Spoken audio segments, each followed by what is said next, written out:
राज्य शिक्षा केंद्र मध्य प्रदेश की उत्कृष्ट पहल अब पढ़ाई नहीं रुकेगी पर नगर शिक्षा केंद्र एक जबलपुर के समर्पित और नवाचारी शिक्षकों के माध्यम से तैयार किए गए हमारे सायंकालीन पाठ्य वस्तु आधारित शिक्षण के प्लेटफॉर्म पर हमारी आज 10 नवंबर की लर्निंग कैरियर गाइडेंस पर आधारित है। और आज के हमारे कैरियर गाइडेंस विषय के एक्सपर्ट हैं परम सम्माननीय लोकमान सिंह सर। सबसे पहले उनका हृदय तल से मैं हार्दिक अभिनंदन करता हूं। लोकमान सर हरियाणा से बिलोंग करते हैं तथा राष्ट्रीय स्तर के career counsellor, motivational speaker, multi skill trainer, teacher trainer, yoga trainer, consultant for training, HR management and development है। राजस्थान प्रदेश के शालेय शिक्षा प्रशासन द्वारा प्रदेश के समस्त विद्यार्थियों हेतु इनकी कैरियर काउंसलिंग वृहत स्तर पर ली जाती है तथा इस क्रम में मध्य प्रदेश शासन के स्कूल शिक्षा विभाग ने भी इनकी कैरियर काउंसलिंग का लाभ लिया है। मुझे इस बात का अत्यंत गौरव है कि श्री लोकमान सर कई विधाओं के मेरे गुरु हैं तथा to encourage and enable people to live healthy, happy and successful life के ऑब्जेक्टिव के साथ लगभग 2 लाख टीचर्स, विद्यार्थी तथा संस्थाओं को विभिन्न विधाओं में प्रशिक्षित कर चुके हैं। सुसाइडल टेंडेंसीज तथा डिप्रेशन कंडीशंस को दूर करने के ये माहिर हैं तथा सच्ची सफलता व कैरियर गाइड नामक इनकी किताबें काफी लोकप्रिय हैं। तो आज कैरियर गाइडेंस के समस्त एस्पेक्ट जाने इसके पूर्व मैं प्रमोद श्रीवास्तव, विकासखंड अकादमिक समन्वयक, नगर शिक्षा केंद्र एक जबलपुर, हमारे सब्जेक्ट एक्सपर्ट माननीय लोकमान सिंह सर तथा आप सभी जिज्ञासु शिक्षकों एवं विद्यार्थियों का भावभीना स्वागत करता हूं। अब पढ़ाई नहीं रुकेगी कि अपने स्लोगन के साथ बहुत ही आदर व सम्मान के साथ माननीय लोकमान सर को इस वंडरफुल लर्निंग के लिए आमंत्रित कर रहा हूं। तो बहुत ही सम्मान के साथ आमंत्रित हैं माननीय लोकमान सर। धन्यवाद प्रमोद जी, बहुत बहुत धन्यवाद। और मैं आपको और आपसे जुड़ी हुई पूरी टीम और आज इस सेशन के साथ जितने भी लोग जुड़ रहे हैं उन सब का अभिवादन करता हूं और आपको बधाई देता हूं कि आप एक ऐसी ज्ञान चर्चा के लिए आप यहां जुड़ रहे हैं जो पता नहीं कितने कमल खिलाएगी। हो सकता है वो कमल आपके अपने हृदय में खिले, आपके अपने जीवन में खिले, आपके अपने परिवार में खिले।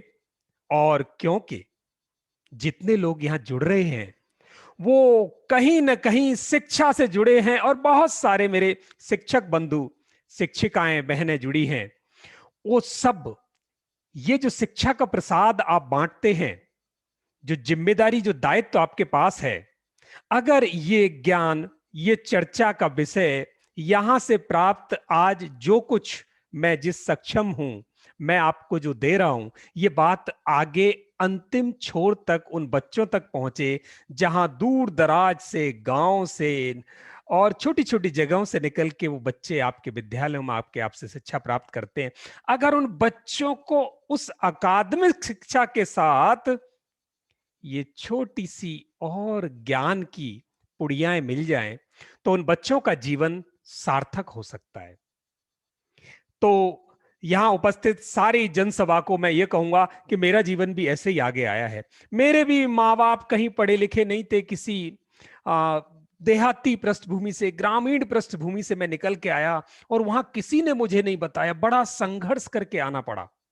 सिर्फ पढ़ाई मेरे काम नहीं आई।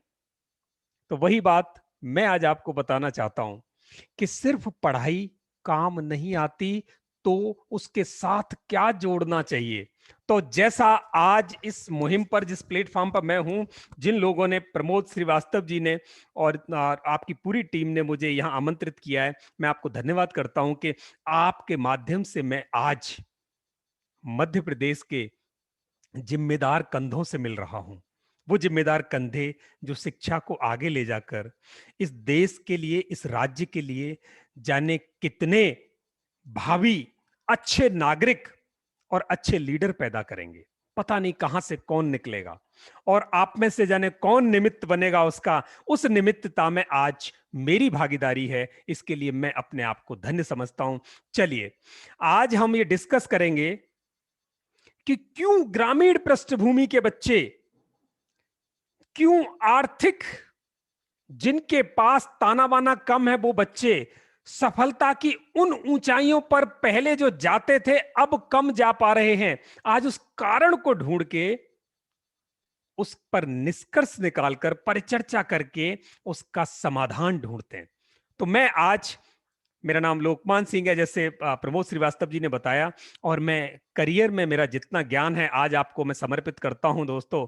और उसके लिए सबसे पहले मेरा स्क्रीन पे आपको जो दिखाई दे रहा होगा, मेरे स्क्रीन पे आप देखते जाएंगे और मैं आपको वो बात समझाता चलूंगा कि आज क्या हो रहा है। आज से 20 साल पहले अध्ययन और करियर का क्षेत्र किन मानकों पर था, आज कितने मानक बदल गए हैं और भविष्य में बहुत तेजी से हमारा शिक्षा का क्षेत्र और उसमें बहुत सारे परिवर्तन होते जा रहे हैं, बदलाव होते जा रहे हैं। तो हमें बदलना होगा, चाहे हम किसी भी छोर पे बैठे हों, किसी गांव के विद्यालय में बैठे हों, किसी शहर के विद्यालय में बैठे हों। तो आज का विषय है कि बच्चे 10वीं अथवा 12वीं कक्षा पूरी करने के बाद, विद्यालय से निकलने के बाद आगे क्या करें। बड़ा कंफ्यूजन, बड़ी दुविधा आज हमारे बच्चों में है। और उस दुविधा के लिए जिन परिवारों से वो निकल के आते हैं उन परिवारों में उन्हें उचित मार्गदर्शन नहीं प्राप्त हो पाता, और हो पाता है तो बहुत चंद बच्चों को हो पाता है। समस्त बच्चों को, अधिकतर बच्चों को इस मार्गदर्शन की कमी से उनका जीवन हिचकोले खाता है। आगे वो निर्धारित नहीं कर पाते किधर जाएं और जाएं तो कैसे जाएं। इस बीच के गैप को, ये जो अंतर है कि पढ़ाई तो की पर मार्गदर्शन नहीं मिला, पढ़ाई करने के बाद अच्छे नंबर लेने के बाद भी बच्चे अपने जीवन के लिए, अपने परिवार के लिए रोजी रोटी तक कमाना बहुत मुश्किल होता है, बहुत मुश्किल। अब इस गैप को कौन भर सकता है? इस गैप को वही भर सकता है जिसको ईश्वर ने, सरकार ने और समाज ने एक जिम्मा दिया और एक अहम पद दिया, अहम जिम्मेदारी दी, और वो है आप सब। एक अध्यापक। अध्यापक कोई नौकर नहीं होता दोस्तों। अध्यापक कोई कोई काम करने वाला, रोजगार करने वाला पद नहीं है। ये भविष्य के निर्माण, राष्ट्र के निर्माण, समाज के निर्माण की एक अहम कड़ी है। और ये कड़ी जब एक बच्चे को निरक्षर से साक्षर बनाकर, उसे शिक्षित बनाकर समाज में भेजती है, यहां थोड़ी सी जिम्मेदारी और निभाने का वक्त आ गया है। क्यों? क्योंकि बड़े शहर, बड़े देश, विकसित देश, सब जगह मार्गदर्शन बहुत अच्छी तरह बच्चों को दिया जा रहा है, और जिन बच्चों को पढ़ाई के साथ मार्गदर्शन मिल रहा है वो बच्चे सफल हो रहे हैं, अपेक्षाकृत सफल हो रहे हैं। तो यहां अब ये जो बच्चे हमारे गांव से, देहात से, ग्रामीण पृष्ठभूमि से निकल के आ रहे हैं, इनके लिए भी इस गैप को भरने का यही एक माध्यम है। और आपके पास एक ये जिम्मेदारी है। मैं आपसे ये अपेक्षा करूंगा कि समाज भी आपसे अपेक्षा करेगी कि आप थोड़ा सा और एक कदम आगे बढ़ाएं और इन बच्चों के भविष्य के लिए, सुखद भविष्य के लिए, इन्हें किस किस फील्ड में करियर बनाना चाहिए वो ज्ञान थोड़ा और अर्जित करें। हालांकि आपको बहुत ज्ञान हो सकता है, पर भविष्य बहुत जल्दी बदलाव ले रहा है, यानी अब करियर के विकल्प बहुत जल्दी बदल रहे हैं। तो आप जहां हैं वहां आप अपने को जांचना। अगर ऐसा लगता है कि मुझे और चीजें चाहिए, तकनीकी क्षेत्र बहुत जल्दी बदल रहा है, इस क्षेत्र में जो संभावनाएं हैं उनका आप अध्ययन करके, उनका ज्ञान लेकर, उनकी चर्चा करके ये बात अगर आप बच्चों तक पहुंचाएंगे और बार बार पहुंचाएंगे तो उन बच्चों के जीवन में सफलता के कमल खिलने लगेंगे। तो इसी बात को लेके आगे बढ़ते हैं आज और समझते हैं कि करियर गाइडेंस क्यों। ये जो करियर वाली बात है, ये बहुत पहले 10 साल 15 साल पहले नहीं थी, आज एकदम से उभरने लगी है। क्यों? यहां शिक्षक बंधुओं और मेरी बहनों और जितने भी लोग जुड़े हैं, यहां से सोच विकसित करने की जरूरत है। सोच पर हमें जोर देना है कि करियर गाइडेंस के 3 मुख्य कारण हैं जिन्हें बहुत आवश्यकता से हमें सोचना पड़ेगा। अभी हम क्या करते हैं, दूसरों को देख के हमारे बच्चे करियर निर्धारित करते हैं, दूसरों से प्रेरित होकर निर्धारित करते हैं, और फिर जब उस रास्ते पर वो आगे बढ़ते हैं तो लड़खड़ा जाते हैं, क्योंकि किसी की कॉपी करना और आगे जाके जिसने भी वो करियर चूज किया था उसने अपने हिसाब से किया होगा और आपने देखा देखी किया। आगे जाके जब आपको कठिनाइयां आई तब आप पीछे हट जाते हो और वहीं से असफलता का क्रम शुरू हो जाता है। तो पहली बात, आप यानी बच्चा अपनी क्षमताओं को समझे, स्वयं को समझे। ये ज्ञान बहुत आवश्यक है। कैसे समझेंगे, आज हम बड़ी विस्तृत बातचीत इस पर करने वाले हैं। उसके अलावा संसार में जितने उपलब्ध करियर विकल्प हैं उनका ज्ञान हर व्यक्ति को नहीं होता। क्यों? मैंने पूरे देश में जहां जहां जिन जिन राज्यों में करियर के विकल्प पर बात की है, बड़े बड़े विद्यालयों में और बड़े बड़े पेरेंट्स की जो मीटिंग होती हैं उनमें, शिक्षकों की मीटिंग्स में मैंने बहुत बात पूछी है कि आप बताएं कितने विकल्पों का ज्ञान आपको है, कितने विकल्प करियर के जानते हैं। तो आपको बड़ा आश्चर्य होगा, 32 से ऊपर कभी अंक नहीं गया। सिर्फ 32 तरह के करियर के विकल्पों को अभिभावक, शिक्षक गण, हम सब लोग ज्यादा से ज्यादा 30-35 ऐसी बातें जानते हैं जहां पर जीवन को करियर दे सकते हैं, दिशा दे सकते हैं। और यही हमारे बच्चों के भविष्य के लिए एक बहुत बड़े अंधेरे का दायरा पैदा करता है। जब हमें पथ प्रदर्शकों को यह ज्ञान सिर्फ 30-35 करियर विकल्पों का है, तो हमारे उन बच्चों के पास तो शायद 5 विकल्प होंगे। उन्हीं में से वो एक चयन कर लेते हैं और वो चयन कर लेते हैं जिस पर बहुत भीड़ होती है उस रास्ते पर, और फिर उन बच्चों को उस उचित करियर विकल्प में सफलता नहीं मिलती। तो पहली बात कि वो उचित करियर विकल्पों को जाने। जैसे आज मैं आपसे बात करूंगा, करीब 500 करियर विकल्प देश में बड़े अच्छे हैं। 500 करियर विकल्प अगर बच्चों को पता चले तो ऐसे बहुत सारे करियर विकल्प हैं जहां भीड़ ही नहीं है। बच्चे वहां अपने करियर चुने, वहां अपनी सफलता के पैमाने तय करें, वहां अपनी सफलता के परचम लहराएं। तीसरा, उचित और सटीक करियर विकल्पों के चयन के लिए उनमें निर्णय लेने की क्षमता। डगमगाए नहीं बच्चा।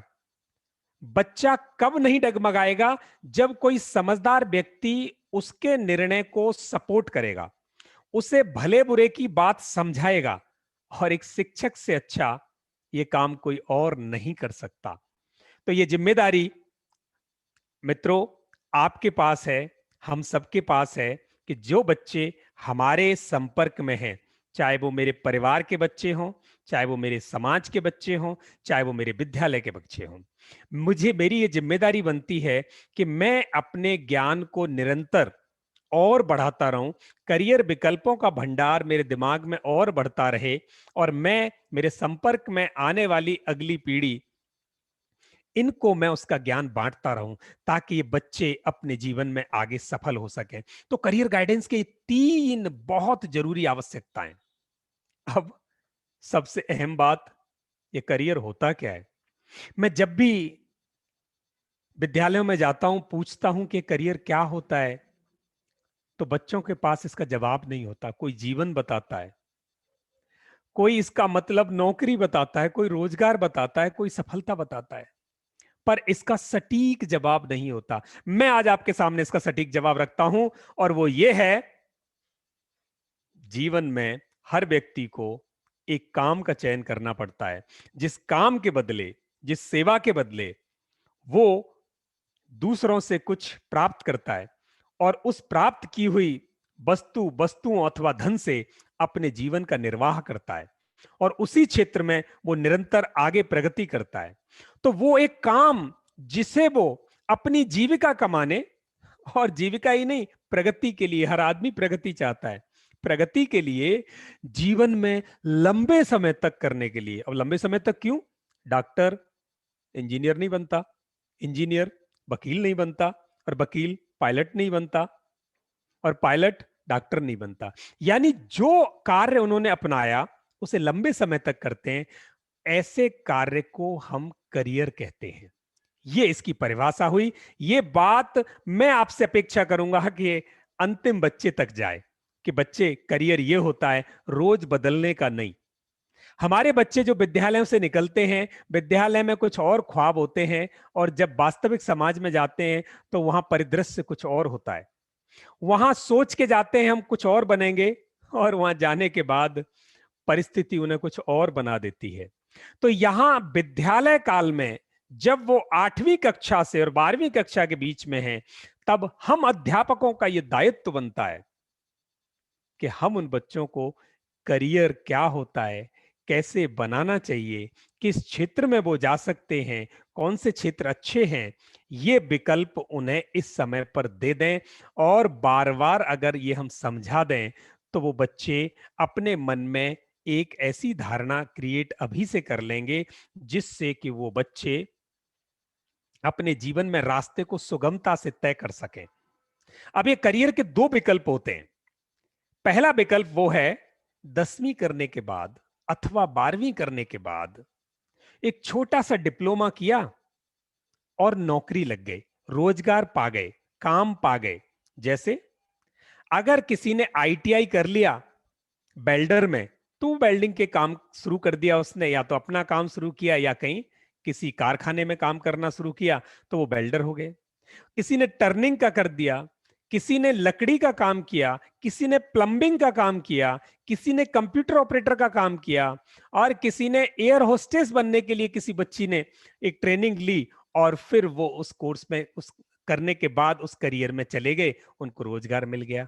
तो यहां 10वीं या 12वीं के बाद छोटी सी कोई एक जो कोर्स है शॉर्ट टर्म, वो करना होता है, और अथवा कोई सर्टिफिकेट कोर्स करना होता है, छोटी सी ट्रेनिंग लेनी होती है, प्रशिक्षण लेना होता है, उस काम को करना सीखना होता है, करके जल्दी से उनको रोजगार मिल जाता है। इसको कहते हैं व्यावसायिक करियर, वोकेशनल करियर। दूसरा विकल्प है जिसमें पूरी गहरी ट्रेनिंग लेकर, लंबी पढ़ाई करके, और फिर करियर में जाते हैं, जैसे डॉक्टर, वकील, इंजीनियर। ये सारे पेशे हैं, तो इन पेशों को पेशेवर करियर कहते हैं। इसमें लंबी पढ़ाई करनी पड़ती है। तो दो तरह के करियर विकल्प हैं। अब एक शिक्षक ये निर्धारित कर सकता है कि किस बच्चे को वोकेशनल में भेजना है, किस बच्चे को प्रोफेशनल की सलाह देनी है। ये आपसे बढ़िया उनके माँ बाप भी शायद नहीं जानते, क्योंकि आप बच्चे को बहुत बेहतर तरीके से जानते हो, आप उसकी अकादमिक क्षमताओं को जानते हो। तो अब हमें यह देखना होगा, हम शिक्षकों को, कि उसको वोकेशनल में भेजना है या प्रोफेशनल में। अब ये कौन कौन से होते हैं, इसकी चर्चा करेंगे। चलिए, मैंने जैसा आपको बताया था कि अध्यापक की भूमिका बड़ी अहम है। क्यों? मैं अपने बच्चों को देखता हूं, मैं अपने बच्चों को समझाता हूं, और वही बात अगर शिक्षक ने किसी और तरीके से समझा दी है दोस्तों, तो बच्चा मेरी बात नहीं मानता। चाहे मैं कितना ही ज्ञानी हूं, मां बाप कितने ही ज्ञानी हो, बच्चा वो मानता है जो उसके शिक्षक ने कही है। तो आपकी भूमिका करियर के निर्धारण में मां बाप से भी आगे है। आपको वो सबसे ज्यादा ज्ञानी मानता है, और आप उसे कोई सुझाव सुझाएंगे तो वो बच्चा उसे मानेगा, उसे मानेगा। आज का वाकयात, कल मुझे दिन में एक उदाहरण से आपको समझाना चाहूंगा। मुझे एक फोन आया कि हमारे बच्चे का एडमिशन रायपुर के एनआईटी में कंप्यूटर साइंस इंजीनियरिंग में हो गया है। मैंने कहा बड़ी खुशी की बात है, बधाई हो। उन्होंने कहा दूसरी समस्या और है, उसको अभी अभी एक कॉलेज दिल्ली में ट्रिपल आईटी और मिल गया है और वो उसको इलेक्ट्रॉनिक एंड कम्युनिकेशन इंजीनियरिंग दे रहे हैं। अब मुश्किल ये है कि वो बच्चा पहले कंप्यूटर इंजीनियरिंग में जाना चाहता था, अब वो कहता है मैं तो इधर जाऊंगा। अब आप हमें सलाह दें कि हमें क्या करना चाहिए। अब आप देखो कितनी बड़ी समस्या में माँ बाप घिरे हुए हैं कि उनको शाम तक निर्णय लेना है, और ये निर्णय इतना अहम है कि बच्चे की जिंदगी कंप्यूटर में जाएगी या इलेक्ट्रॉनिक्स में जाएगी। शाम को जब मैंने उनको समय लिया, मैंने कहा मैं आपको सुझाऊंगा, जब मैंने अपना सुझाव उनको शाम को दिया, उससे पहले उन्होंने मुझे एक अच्छी सूचना दी। उन्होंने कहा जी उस बच्चे को उसके किसी शिक्षक ने यह बात समझा दी है कि कौन सा विकल्प अच्छा है, और उसने वो बात हमारी सारी बातें नकारते हुए उस विकल्प को स्वीकार कर लिया है। तो इस बात से यह साबित होता है कि मां बाप से भी बढ़कर सलाह देने में, शिक्षा, भविष्य और करियर की सलाह के संदर्भ में एक बच्चा अपने अध्यापक की बात ज्यादा मानता है। और जब अध्यापक की बात मानता है तो अध्यापकों के कंधों पर ये जिम्मेदारी बहुत अहम होती है। तो अध्यापकों को क्या चाहिए, उन्हें बहुत सोच समझकर, क्योंकि ये संपूर्ण जीवन का आधार होता है, ये रोज नहीं बदले जा सकते। अध्यापक अपने पूरे बुद्धि और विवेक से उस बच्चे के लिए सही करियर का निर्धारण करके उसको सलाह दें ताकि उस बच्चे का जीवन सफल बन सके।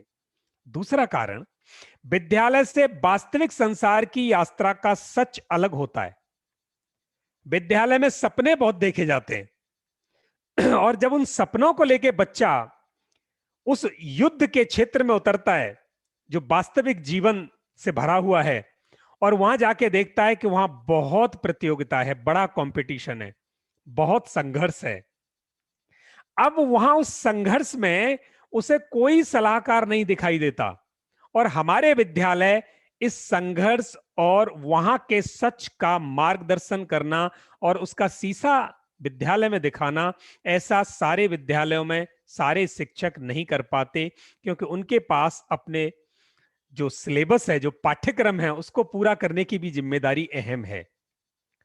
तो आप सबसे मैं अपेक्षा करूंगा कि ये जो सच है, जो आपने संघर्ष किया है, जब आप विद्यालय से निकले थे, आप भी उसी तरीके से उस सब को झेल कर आए हो, यह उन बच्चों को कम से कम झेलना पड़े।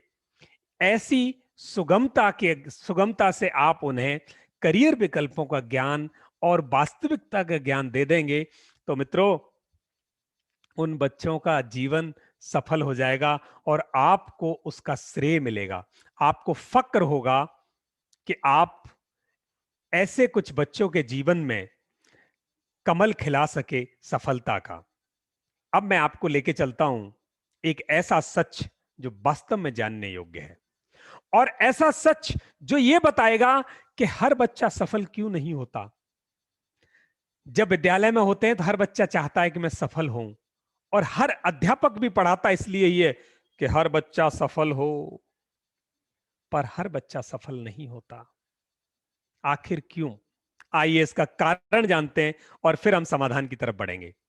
तो कारण पहला यह है कि हमारे देश में अवसरों की कमी है, अपॉर्चुनिटीज कम है, और यह बात हम बच्चों को शुरू में नहीं बताते।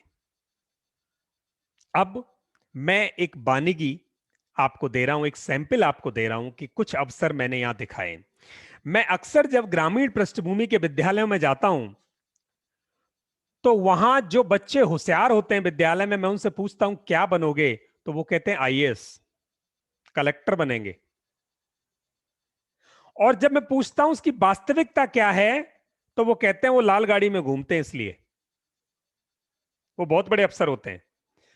इससे ज्यादा उनको उसकी वास्तविकता नहीं पता। इनको तो बस वो कंगूरे दिखाई देते हैं कि वो लाल गाड़ी है, उनका बड़ा रुतबा है, पर उनके बनने के लिए वो जो साधना है, वो रास्ता है, उसकी कठिनाइयों को कोई उनके साथ शेयर नहीं करता। ये उनकी गलती नहीं है, ये हाँ, एक गैप है जहां हम उन तक ये ज्ञान नहीं पहुंचा पाते। अब ये गैप क्या है? गैप ये है, 8 लाख बच्चे एक साल में एग्जाम में बैठते हैं आईएएस वाले में, और 1,000 बच्चे पास होते हैं। अब अनुपात हुआ 800 में से एक बच्चा निकलेगा, 800 में से एक।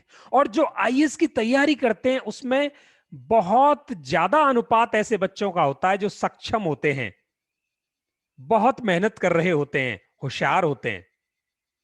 आप सोचो, एक सीट के लिए 800 बच्चों ने लड़ाई लड़ी, सब कलेक्टर बनना चाहते थे।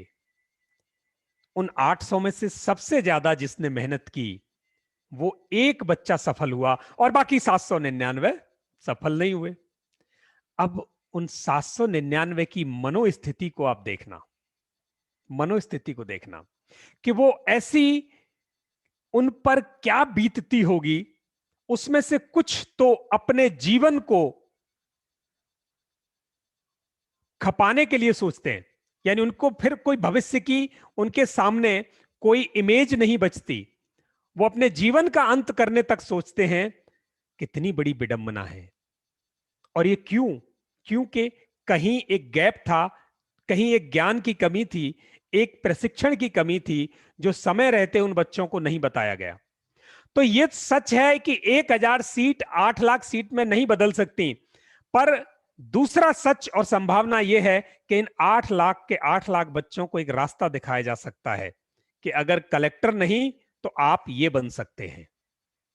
कलेक्टर 800 में से एक बनेगा, और वो कौन सा बनेगा? जिसके पास सिर्फ पढ़ाई नहीं, पढ़ाई के अलावा भी बहुत कुछ होगा। और क्या होगा, मैं आपको मिलवाता हूं एक ऐसे ही कलेक्टर से।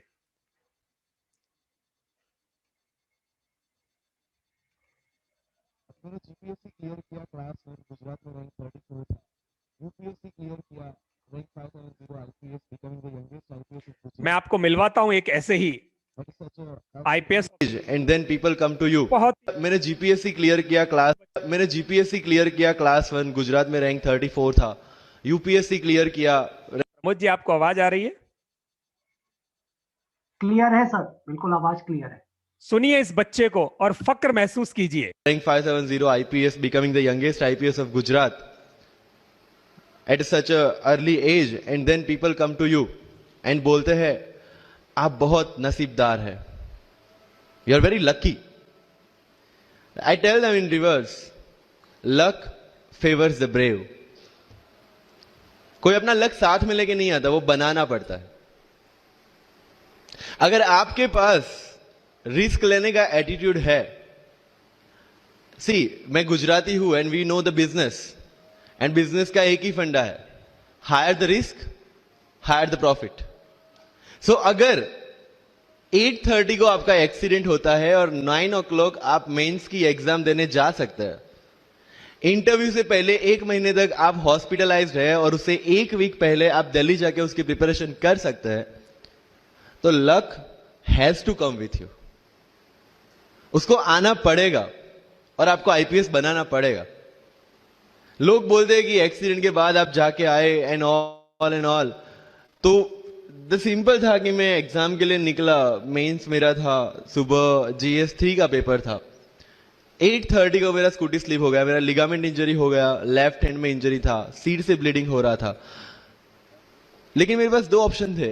मैं खड़ा हुआ, मैंने देखा, okay my right hand is safe, and I decided I will go to the exam hall and write the exam. मेरे पास 2 ही ऑप्शन थे, या तो मैं वहां से उठ के रोने लगूं, यार मेरे साथ ही ऐसा क्यों हुआ, मेरा एक्सीडेंट हो गया, मेरा मेंस खराब हो गया, और हॉस्पिटल जाओ। या दूसरा ऑप्शन था कि मैं देखूं कि मैं 3 घंटे और सरवाइव कर सकता हूं। हाँ, कर सकता हूं। मैं मेंस के लिए एग्जाम हॉल में गया। ये जितने भी फोटोग्राफ्स लगे हैं, सर ने जैसे बताया कि जितने भी इंसान सक्सेसफुल हुए, अगर आप उसकी लाइफ स्टोरी देखेंगे तो कहीं ना कहीं एक मोमेंट आता है जहां पे वो इंसान की जो स्ट्रगल है वो पीक पे हो जाते हैं। वो इस मोमेंट पे आपको डिसाइड करना है कि आपको वहां से यू टर्न लेना है या आपको वहां से आगे निकलना है। इन सब लोगों ने डिसाइड किया कि उनको वहां से आगे निकलना है, एंड दैट इज द फंडा ऑफ लाइफ। सक्सेस उन्हीं को मिलता है जो इस स्ट्रगल वाले मोमेंट से आगे निकलने की सोचता है। जब भी आपको लगे कि आपके सिर पे बहुत मुसीबत है, जब भी आपको लगे कि आप हर तरह से गिर चुके हैं, जब भी आपको लगे कि आपके पास कोई ऑप्शन नहीं है, तब एक चीज आप अपने दिमाग में लाइएगा कि यही मोमेंट है जहां से आपकी तकदीर बदलने वाली है। क्योंकि डायमंड जो होता है वो जितना ज्यादा घिसता है उतनी ज्यादा उसकी वैल्यू होती है। सोना जो होता है वो जितना ज्यादा तपता है उतनी उसकी वैल्यू होती है। अगर आप जिंदगी में तप रहे हैं, अगर आप जिंदगी में घिस रहे हैं, अगर आपको लग रहा है कि आप हर तरह से मुसीबतों में गिरे हुए हैं, तभी आपकी जो वैल्यू है वो बढ़ने वाली है। और यही मेरा एटीट्यूड रहा है। लोग बोलते हैं कि तुम्हारी फाइनेंशियल कंडीशन ठीक नहीं थी, पापा इलेक्ट्रिशियन थे, मम्मी हाउसवाइफ थी, डायमंड के कारखाने में काम करती थी, उसके बाद उन्होंने मैरिज में रोटियां बनाने का काम किया और उस तरह से मैं पढ़ा। लेकिन जब मुझे पूछा जाता है कि ऐसी कौन सी चीज है आपकी लाइफ में जो आप बदलना चाहते हो, एंड आई सेड नथिंग। क्योंकि अगर वो चीजें नहीं होती मेरी लाइफ में तो शायद आज आपके सामने मैं नहीं होता। तो अगर लाइफ में प्रॉब्लम्स है, अगर लाइफ में स्ट्रगल है, जैसे सर ने बोला है struggle is a part of life, and I strongly believe in that. क्योंकि अगर हम दिल्ली में थे, मेरे दोस्त के साथ में निकला बाहर घूमने, तो बोलता है यार ऐसी लाइफ चाहिए, कोई मगजमारी नहीं, आराम से बैठते पूरे दिन एसी वाले कमरे में, बहुत सारे पैसे है और कोई टेंशन नहीं, ऐसी लाइफ चाहिए मुझे। मेरे पास ऑप्शन है। बोलता क्या? बोला देख सामने एटीएम का रूम दिख रहा है, एसी वाला कमरा है, बहुत सारे पैसे, कोई मगजमारी नहीं, जॉब ले ले। क्यों आईएएस आईपीएस में दिमाग खराब कर रहा है? अगर स्ट्रगल नहीं चाहिए तो you have to compromise with that life. जब भारत वर्ष का सपना चंद्रगुप्त ने देखा, चाणक्य ने देखा, और उस भारत वर्ष को बनाने के लिए जब ये संघर्ष जारी था, और तब नंद के राजा धनानंद की डॉटर दुर्धरा से चंद्रगुप्त को प्यार हो जाता है, और जब चाणक्य उनको बोलते हैं कि नहीं तुम्हें उससे दूर रहना है, और तब चंद्रगुप्त बोलता है आचार्य कभी कभी सोचता हूं कि जिंदगी में या ये भारत के सम्राट बनने के लिए इतना त्याग, इतना बलिदान ना देना होता तो। और तब चाणक्य रिप्लाई करते हैं तो हर कोई भारत का सम्राट होता। बहुत बढ़िया, तालियां। तो इसका मतलब यह है, इससे ये एक बात निकल के आती है, एक सीख मिलती है इस चर्चा से, इस वीडियो से, इस भाषण से, कि ये जो यंग ऑफिसर है उसकी लास्ट बात में समझना वो क्या कहना चाहता है। बोला अगर सारे लाभ लेते हुए, सारी सुविधाओं का भोग करते हुए अगर कोई कलेक्टर बन जाता तो सारे बन जाते। उन 800 में से एक बच्चे ने तपस्या की, उसने अपना जो सुविधाएं हैं वो छोड़ी, संघर्ष किया। देखो उसकी मां शादियों में पूड़ियां बेलती थी। अगर उसका बच्चा आईपीएस बना, किस लिए बना? वो 800 में से एक निकला क्योंकि उसके अंदर जिस्ट थी। जिस्ट क्यों? किसी ने भरी थी उसके अंदर, कहीं से तो पैदा हुआ उसके अंदर वो संघर्ष करने की वो क्षमता, वो सोच। वो संघर्ष की क्षमता और सोच बचपन में उसने अपने दिमाग में डाल ली थी कि मुझे आईपीएस बनना है, और बनने के लिए उसने संघर्ष किया। और उसे ऐसे शिक्षक मिले जिन्होंने उसे सक्षम बनाने के लिए उसमें कूट कूट के बात भरी और उसको सलाह दी। तो आपसे भी मैं अपेक्षा करता हूं, और यह सबसे बड़ा उदाहरण है कि निचले तबके से निकलकर एक इतनी ऐसी जगह से जहां एक उसके पिता कारखाने में काम करते थे और मां शादियों में रोटी बेलकर एक बच्चे को उस स्तर तक पहुंचा सकती हैं, और वो बच्चा उस स्तर तक पहुंच सकता है, तो आपके वहां से भी अगर कोई बच्चा इतनी जिस्ट वाला हो, उसको कलेक्टर बनने के लिए आप सलाह देना, और अगर हल्की वृत्ति हो तो उसे दूसरा करियर सुझाना। तो इस प्रकार हम आगे बढ़ते हैं अपनी चर्चा में, और हमारी अपनी चर्चा में यह था कि आजकल इंजीनियरिंग में बहुत बच्चे परेशान हैं, और मेडिकल के लिए मेरे पास अभी कई ऐसे एग्जाम्पल हैं, ऐसे उदाहरण हैं कि 3-3 साल में उनके एडमिशन नहीं हो रहे, पर उनको फिर भी मेडिकली जाना है। उन बच्चों की मानसिक स्थिति बहुत ही मुश्किल में है। 15 लाख बच्चों में से सिर्फ अभी 51,000, और अगर प्राइवेट कॉलेजेस को भी जोड़ दूं तो मैं करीब 76,000 सीट इंडिया में है डॉक्टर बनने की। 15 लाख बच्चे बैठते हैं। आप सोचो 20 बच्चों में से एक निकलता है। अगर मैं इंजीनियरिंग की बात करूं, 23 आईआईटी, 31 एनआईटी, ट्रिपल आईटी 23 और गवर्नमेंट फंडेड टेक्निकल इंस्टीट्यूट्स, इन सबको मिलाऊं, अच्छी सीट 36,000 बनती हैं बस। अगर मैं अच्छे इंस्टीट्यूट्स को भी ले लूं तो 40,000 बनती हैं। 15 लाख बच्चे बैठते हैं, उनके मन पे क्या बीतती होगी। या फिर वो अपने माँ बाप के जो गाड़ी कमाई है अथवा कर्जा लेकर 8-8, 10-10 लाख रुपए देकर प्राइवेट इंजीनियरिंग कॉलेजेस में जाते हैं, और वहां से निकलने के बाद, जब मैं फैक्ट्री में था 5,000 रुपए में इंजीनियर मिलता था और वर्कर 8,000 से नीचे नहीं मिलता। आप सोच सकते हो जिन माँ बाप ने कितनी मेहनत करके 8-10 लाख बच्चों के लिए खर्च किए, उन्होंने कुछ अपेक्षाएं की थी। पर जब वो बच्चे उन डिग्रियों को लेकर रोजगार प्राप्त करने बाजार में निकलते हैं, मार्केट में निकलते हैं, इंडस्ट्रीज में निकलते हैं, काम नहीं मिलता और उनके सारे अरमान धराशायी हो जाते हैं। यही हाल वकालत में है। 2300 सीट है, अच्छी सीट। चार्टेड अकाउंटेंसी में 9,000 की करीब सीट हैं, लाखों बच्चे हर साल बैठते हैं, और जो बच्चे उनमें अगर प्रवेश नहीं पाते तो वो बच्चे फिर इधर उधर भटकते हैं। और अगर आप जो चाहते थे, बच्चा जो चाहता था वो करने को नहीं मिला तो दुखी, और अगर कुछ करने को मिल गया और वो पसंद नहीं है तो और ज्यादा दुखी। अब जो पसंद नहीं है वही काम करने को पूरे जीवन मिले तो सारा जीवन नीरस हो जाता है। कभी भी ऐसे आदमी से पूछो क्या हाल है तो वो कहते कट रही है। क्या हाल है? बुरे हाल हैं। क्यों? कि रोज 8-10 घंटे जिस काम को आदमी करता है उसे बेमन करता है। कितना गुस्सा आता होगा, कितनी हीन भावना उसको आती होगी। उस गुस्सा और हीन भावना के चलते काम करते करते लोग डायबिटीज, ब्लड प्रेशर, कैंसर और जाने कितनी बीमारियों के शिकार होते हैं, और वो अपने जीवन को जिस राह पे जाना था उसे छोड़कर गलत राह पर निकलकर वो जीवन पथ से हट जाता है। और यह स्थिति किसी एक बच्चे की, व्यक्ति की नहीं, हमारे यहां 85 से 90% बच्चों के साथ और जीवनों के साथ यही हाल होता है। आप अपने अपने हृदय पर हाथ रख के देखें, क्या करना चाहते थे और क्या करने को मिला। जो करना चाहते थे अगर वो मिलता तो कितने सुखी होते। भले ही पैसा कम होता पर सुखी होते।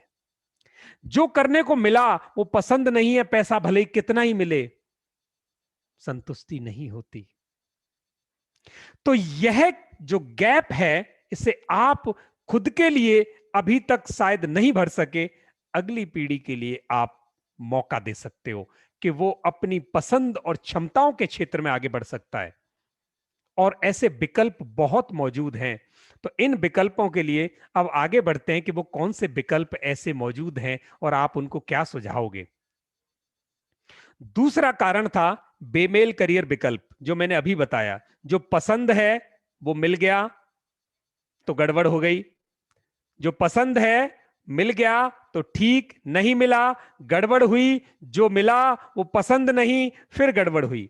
और ये गड़बड़ सारे जीवन होगी तो मुश्किल होता है जीवन अच्छी तरह गुजारना। मैंने देखा है, आप भी इस बात को मानेंगे कि हॉलीवुड में बहुत सारे जो सितारे हैं अथवा जितने कलाकार हैं अथवा जितने खिलाड़ी हैं, इनमें से अधिकतर लोग सुखी हैं। क्यों? क्योंकि इन्होंने वही करियर चुना जो ये करना चाहते थे, और जो करना चाहते थे वही किया, तो ये खुश हैं। और धन भी आ रहा है, धन भी साथ साथ आ रहा है। पर अगर आप करना चाहते थे वो नहीं किया अथवा नहीं मिला तो आप रास्ते से हट जाओगे और आपका जीवन सुख के परचम पर मुश्किल पहुंच पाएगा। अब तीसरी चीज जो इन बच्चों के जीवन में कमी होती है वो है मार्गदर्शन की कमी। अगर समय पर मार्गदर्शन मिल जाए तो इनका जीवन सार्थक हो सकता है। और आज ये ज्ञान जो मैं आज मेरे स्क्रीन पर आपको दिखा रहा हूं, आप ये खुद समझकर इन बच्चों तक ये स्क्रीन भी पहुंचा दोगे तो इन बच्चों के जीवन में 4 चांद लग सकते हैं। ये बात अगर यहां से समझकर आप इन बच्चों को समझा दोगे तो भी आपका काम आज से ही शुरू हो जाएगा। बच्चे को सफल होने के लिए अभी तक ऐसी धारणाएं हमारे अंदर है, अच्छी पढ़ाई करो, मेहनत करो, सफल बनोगे। माफ करना, अब अकेली पढ़ाई बच्चे की सफलता के लिए काफी नहीं है। अगर अकेली पढ़ाई बच्चे की सफलता के लिए काफी होती तो आज जितने भी बच्चे जितने विद्यालयों से अच्छे अंक लेकर निकलते हैं वो सब सफल हो गए होते, पर ऐसा नहीं है। तो इसका मतलब कहीं ना कहीं हमें अपनी सोच को दोबारा कोई ना कोई एक निष्कर्ष पर लाना पड़ेगा, सोचना पड़ेगा कि क्या कमी है। और वो कमी ये है कि पढ़ाई करते करते 12वीं पूरी होते होते बच्चों को सही करियर विकल्पों की गहन जानकारी नहीं दी जाती अथवा उनके पास नहीं होती, बहुत अल्प ज्ञान होता है। तीसरी चीज, उसे करियर विकल्पों की जानकारी तो वो 2-4 हासिल इधर उधर से कर भी सकता है, पर अपने लिए क्या सही करियर है उसका कोई तरीका उसके पास नहीं होता। चौथा, अगर करियर विकल्प कोई पकड़ भी लिया तो उसके लिए जो आवश्यक तैयारी है वो कहां क्या पढ़ाई करनी पड़ेगी, पैसा कहां से आएगा, इसके कॉलेज कहां कहां हैं, कहां कहां इसके टेस्ट होते हैं, कौन से टेस्ट से इसकी एंट्री होती है, अच्छा कॉलेज कौन सा है, मुझे कहां प्रवेश मिल सकता है, ये सारी बातें बताने वाला उसके पास शायद ही कोई होता है।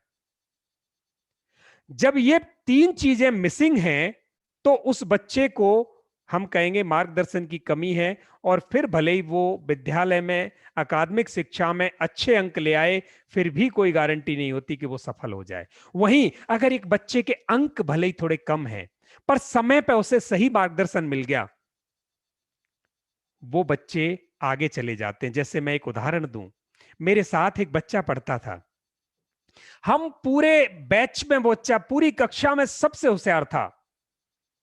और आज उस बच्चे को, इतने होशियार बच्चे को, दिल्ली में किसी जगह पर कपड़े सिलने का काम करता है वो। आप सोचेंगे, हम सोचते थे ये बच्चा हम सबसे आगे जाएगा, और उससे पीछे रहने वाले कम अंकों वाले बच्चे आगे निकल गए और वो पीछे रह गया। क्यों? समय पे सही मार्गदर्शन, सही विकल्प नहीं सुझाए गए। अगर सही मार्गदर्शन, सही विकल्प सुझा दिए जाएं तो धन का भी इंतजाम हो जाता है। आज हम ऐसी बातों पर भी चर्चा करेंगे।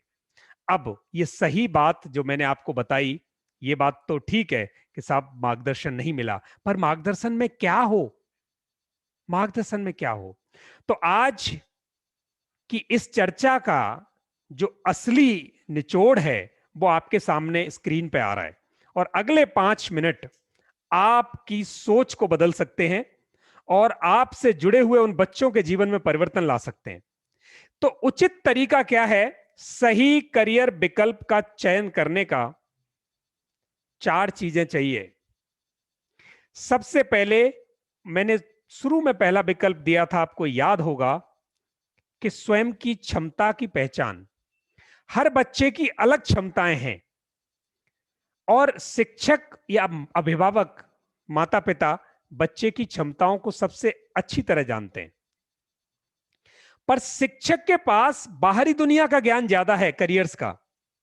एक शिक्षक क्षमताओं के आधार पर करियर विकल्प दे सकता है। तो शिक्षक क्षमताओं का आकलन करे, शिक्षक उसके व्यक्तित्व का आकलन कर सकता है। अब ये क्षमताएं क्या होती हैं? क्षमताएं ये हैं कि एक बच्चा बहुत अच्छी तरह बोलता है तो उसको टीचर बता सकता है कि साहब ये बच्चा वकालत ठीक करेगा, ये बच्चा नेता ठीक बन सकता है, ये बच्चा बस कंडक्टर बन सकता है, क्योंकि वहां बोलना पड़ेगा, ये बच्चा शिक्षक बन सकता है। एक बच्चा बहुत कम बोलता है पर सोचता बहुत अच्छा है, निर्णय बड़े अच्छे लेता है, उसको जज बनाया जा सकता है। मैं आपको ये उदाहरण दे रहा हूं।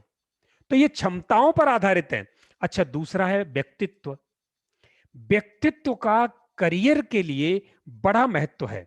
अभी चर्चा करेंगे कैसे। तीसरा, व्यक्तित्व भी है, मतलब बच्चा अच्छा है, हेल्दी है, बहुत बढ़िया व्यक्तित्व है उसका, क्षमता भी है। क्षमता और व्यक्तित्व कहते हैं कि वो फौज में जा सकता है, पर उसकी रुचि नहीं है फौज में जाने की। आप उसे भेज दोगे तो वो सारी उम्र सुखी नहीं रहेगा। तो इसके लिए फिर क्या करना है, उसकी रुचि के साथ का करियर ढूंढना है। और चौथा, उसका जुनून क्या है, ऐसी क्या चीज है जिसे वो करते करते खो जाता है उसमें। कुछ बच्चे कढ़ाई बड़ी अच्छी करते हैं, उनका जुनून होता है कढ़ाई। कुछ बच्चे खेलते बहुत अच्छे हैं, उनका जुनून है खेलना। आप उनको उसी रास्ते के करियर विकल्प बता दें, वो बच्चे बड़ी खुशी खुशी उस काम को करेंगे और बड़ी ऊंचाई तक जाएंगे। जैसे सचिन तेंदुलकर, जुनून था खेलने का, हाथ में से खून निकलने लगता था बल्ला पकड़ पकड़ के, तब भी वो लगे रहते थे। आज उसका नाम पूरी दुनिया जानती है। भूल गई दुनिया कि उसके हाथ में खून निकलता था, जुनून था। तो पहचान करें शिक्षक कि उस बच्चे को क्या ज्यादा पसंद है, उसी में उसका रास्ता तलाश करें, उसी में उसको सलाह दें कि वो महारत हासिल करे और उसी क्षेत्र को अपनी जीविका का साधन बनाए। अब इन चीजों को शिक्षक कर कैसे सकते हैं? शिक्षकों के पास ये ज्ञान कहां से आए कि वो करियर निर्धारण का ये जो तरीका है, वैज्ञानिक तरीका, इस तरीके को वो कहां से समझें?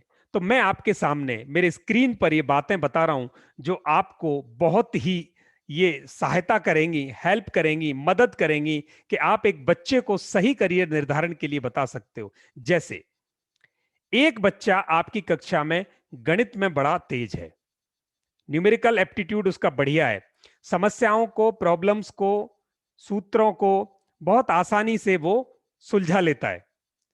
ऐसा बच्चा कंप्यूटर साइंस यानी आईटी, सूचना प्रौद्योगिकी, स्टैटिक्स, आंकड़ों वाली जो सांख्यिकी, गणित, अथवा जो हमारा अर्थव्यवस्था से संबंधित काम है, फाइनेंस यानी बैंकिंग, एक्चुअरीज यानी हमारा जो पूरा इंश्योरेंस वाला फील्ड है, बैंकिंग, इन क्षेत्र में वो बच्चा बहुत अच्छी तरह काम कर सकता है अगर उसका न्यूमेरिकल एप्टीट्यूड यानी गणितीय क्षमता उसकी अच्छी है। तो 5 क्षमताएं एक बच्चे में साइकोलॉजी कहती है होती हैं। इन 5 के आधार पर आप उसके लिए करियर निर्धारित कर सकते हो। अगर एक बच्चा बोलता बहुत अच्छा है, अब इन 5 में से सबसे अच्छी देखनी है हमें, सबसे अच्छी कौन सी है उसको पकड़ना है। एक बच्चा बहुत अच्छा बोलता है और उसकी जो वाक्पटुता है बड़ी अच्छी है, स्टेज पे खड़े कर दो वहां बोलता है, दोस्तों में बोलता है, तो उस बच्चे को एंकर बनाया जा सकता है, वो जर्नलिस्ट अच्छा बन सकता है, वो लेखक अच्छा बन सकता है, वो राजनीतिक अच्छा बन सकता है, वो बस कंडक्टर अच्छा बन सकता है, वो एक अच्छा सेल्समैन बन सकता है, क्योंकि वहां बोलने की ही जरूरत पड़ेगी। एक बच्चा चीजों को तोड़ मरोड़ के ठीक कर लेता है, यानी वो जब तक कुछ हाथ से करके नहीं देख लेता, खिलौने को तोड़ देता है, पेन को तोड़ लेता है, ड्राइंग बॉक्स को तोड़ लेता है, जो चीज उसके पास आ जाए उसको तोड़ मोड़ के कुछ एक्सपेरिमेंट करता है। ऐसे बच्चे इंजीनियर बन सकते हैं, नेवी में जा सकते हैं, एयरफोर्स में जा सकते हैं, पायलट बन सकते हैं, फायर फाइटिंग में जा सकते हैं। ये तो बड़ा आसान है, ये तो देखने से, बच्चे के साथ कुछ दिन गुजारने से ही पता चल जाता है, और एक शिक्षक तो एक बच्चे के साथ बरसों गुजारता है। उसके आगे रीजनिंग एप्टीट्यूड, अगर एक बच्चा सोचता बड़ा अच्छा है और उसके निर्णय अच्छे होते हैं, यानी सोच के सही निर्णय लेता है, निर्णय लेने की क्षमता अच्छी है, वकील बन सकता है, मार्केटिंग और सेल्स में जा सकता है, चीजों को बेचने बिक्री से संबंधित काम कर सकता है, वो एक बिजनेसमैन बन सकता है, साइंटिस्ट बन सकता है, बैंकिंग में जा सकता है। और एक तरह के और क्षमताएं होती हैं, बच्चे में कला है, कहीं हाथ की कोई कला है, कुछ डिजाइन करता है, आपको लगता है कुछ नया करता है, कुछ हटके ही बनाता है, ऐसे बच्चे डिजाइनर बन सकते हैं, खिलाड़ी बन सकते हैं, आर्किटेक्ट बन सकते हैं, फिल्म डायरेक्टर बन सकते हैं, एनिमेशन में जा सकते हैं, फिल्म बनाने में जा सकते हैं, पायलट बन सकते हैं, क्योंकि ये हमेशा नया देखते हैं, हमेशा नया। तो ये 5 तरह की क्षमता साइकोलॉजी में होती हैं। इनमें से जो सबसे अच्छी क्षमता एक बच्चे में एक शिक्षक को दिखाई दे, शिक्षक उसे पकड़कर उससे संबंधित ज्ञान ये वाला वीडियो आप अपने पास रख सकते हैं। ये चीजें आप अपने पास कॉपी पेन पर लिख के रख सकते हैं कि अगर बच्चे में निर्णय लेने की क्षमता है तो ये अच्छा वकील बन सकता है। ये तो सरल है। ये ज्ञान उस बच्चे तक आप पहुंचा दें। पहले आप इसे खुद समझें, अपने परिवार के बच्चों में ये ज्ञान बांटें, फिर अपने विद्यालय के बच्चों में ज्ञान बांटें। ये बहुत ही सत्यापित ज्ञान है और ये ज्ञान बहुत कारगर है। इसके रिजल्ट 95% से ऊपर अच्छे होते हैं। अगर आपने ये बातें पकड़ के किसी को उसका करियर के लिए सलाह दे दी तो उसको सही सलाह उसके सही मार्ग को प्रशस्त करा सकती है। अब बात करते हैं हम व्यक्तित्व की। ये तो था बच्चे की 5 क्षमताएं। ऐसे ही बच्चे के 5 व्यक्तित्व के घटक हैं। अब व्यक्तित्व के घटक आप और माँ बाप दोनों देख सकते हैं। जैसे मैं आपको बताता हूं, एक बच्चा है जो बहुत प्रैक्टिकल है, यानी कभी हवा की बात नहीं करता, ऊंची ऊंची लंबी लंबी बात नहीं करता, बिल्कुल प्रैक्टिकल प्रायोगिक है और वो जमीनी सोच रखता है। ज्यादा हवाई किले नहीं बनाता, बिल्कुल जमीनी सोच रखता है। तो जमीनी सोच वाला जो व्यक्तित्व है, अब मैं व्यक्तित्व की बात बता रहा हूं, ये पांचों व्यक्तित्व मानसिक व्यक्तित्व की बात कर रहा हूं मैं। एक व्यक्तित्व हमारा जो दिखाई देता है वो एक घटक है, उसके अलावा इस क्षेत्र में हमारे मस्तिष्क में 5 तरह के व्यक्तित्व होते हैं। तो वो एक व्यक्तित्व अगर बच्चा रियलिस्टिक है, प्रैक्टिकल है, तो finance, sales, marketing, actuaries, actuaries एक बहुत बढ़िया विधा है जहां बहुत स्कोप है, लाखों रुपए की तनख्वाहें हैं लोगों की। इतना बढ़िया स्कोप है एक्चुअरीज का। और एक्चुअरीज शहरों में भी किसी को नहीं पता, गांव तो दूर है। तो आप जितने लोग यहां देख रहे हैं, कृपया एक्चुअरीज को इंटरनेट पे जाके सर्च करें। आप देखोगे एक्चुअरीज में अपार संभावनाएं हैं। अगर वो बच्चा ज्यादा ख्याली पुलाव पकाता है, यानी वो बहुत हवा में सोचता है, वो बच्चे सोच बहुत रहती है, ज्यादा वो ड्रीम देखता है, ख्वाब देखता है, सपने देखता है, ऐसे बच्चे क्रिएटिव होते हैं। वो आर्टिस्ट बन सकता है, फिल्म मेकर बन सकता है, एक्टर बन सकता है, वो लेखक बन सकता है, साइंटिस्ट बन सकता है। ऐसे ही एक बच्चा बहुत ज्यादा बोलता है, वो टीचर बने, प्रोफेसर बने, पॉलिटिशियन बने, मैनेजर बने। एक बच्चा बहुत कम बोलता है, लेखक बने, अनुसंधानकर्ता बने, अकाउंटेंट बने, वहां बोलने की जरूरत ही नहीं पड़ती, तो वो वहीं खुश रहेगा जहां कम बोलना पड़ेगा। ऐसे ही अब एक बच्चा इमोशनली बहुत स्ट्रांग है, छोटी मोटी प्रॉब्लम उसके आगे आ जाए, कहीं कोई चोट लग जाए, किसी को नुकसान हो जाए, कहीं झगड़ा हो जाए, एक बच्चा ऐसा है जो खड़े होकर संभाल लेता है, उसे कोई दिक्कत नहीं होती। तो ऐसे बच्चे डॉक्टर बन सकते हैं, फायर फाइटर बन सकते हैं, आर्मी में जा सकते हैं, डिफेंस में जा सकते हैं, पुलिस में जा सकते हैं, बड़े पदों पर काम कर सकते हैं। और जो बच्चा थोड़ी सी खून की एक बूंद देखी और हिल जाए, या थोड़ी प्रॉब्लम आई तो परेशान हो जाए, अब क्या होगा, ऐसे बच्चे ऐसे पदों पर काम नहीं कर सकते। उनको उन पदों पर भेजा जाए जिन पदों पर भावनात्मक काम होते हैं। तो ये जो फौज से रिलेटेड, पुलिस से रिलेटेड, डॉक्टर से रिलेटेड काम है, यहाँ भावनाओं को एक तरफ रख के काम करना पड़ता है। तो भावनात्मक रूप से मजबूत बच्चों को उधर भेजा जाए, वो सलाह दी जाए कि आप इस क्षेत्र में जाएं। और जहां भावनात्मक रूप से कमजोर हैं बच्चे, उन बच्चों को करियर के दूसरे विकल्प सुझाए जाएं। अब चौथी तरह की बात होती है, एक बच्चा ऐसा है जो अपनी चीज किसी को नहीं देता, दूसरों की छीन लेता है। एक बच्चा ऐसा है जो अपने प्लेट की रोटी भी किसी को दे दे, टिफिन में रोटी लाया उसे भी किसी को दे दे। तो जो बच्चा दूसरों की सहायता करता है, वो टीचर बने, काउंसलर बने, सोशल वर्कर बने, यानी समाज सेवी बने, डॉक्टर बने। ये चीज, ये जो करियर है, ये किसी का छीनते नहीं, ये बांटते हैं। एक बच्चा है जो छीनता है, बांटता नहीं, वो सेल्स में जाए, मार्केटिंग में जाए, फाइनेंस में जाए, बिजनेस में जाए, वहां सिर्फ दूसरों से छीन के लाने वाली, मतलब दूसरों से बिजनेस निकालना होता है, बांटना नहीं होता। तो वो बच्चा वहां बहुत सफल होगा। ऐसे ही है, एक और व्यक्तित्व का एक घटक होता है, किम कर्तव्य विमूढ़ता, यानी वो अपने काम में कितना मजबूत है, उसको काम दिया गया, बच्चा पूरा करके हटता है, तो वो बच्चा किसी भी करियर में सफल होगा। और काम दिया, वो बच्चा काम पूरा नहीं किया, उस बच्चे पर आपको और थोड़ी सी गहनता से अध्ययन करना पड़ेगा कि वो कौन सी वाली चीज में फिट बैठता है, उसी से संबंधित करियर उसको बताया जाए। ये थी दो विधाएं विज्ञान की, जिनकी वजह से, जिनको देखकर, जिनको समझकर आप उनके करियर का विकल्प सुझा सकते हैं। अब 10 चीजें हमने डिस्कस की, 5 थी उसकी क्षमताएं और 5 थे उसके व्यक्तित्व के घटक। एक तीसरी चीज होती है दोस्तों, तीसरी चीज होती है एक बच्चे की रुचि किसमें है।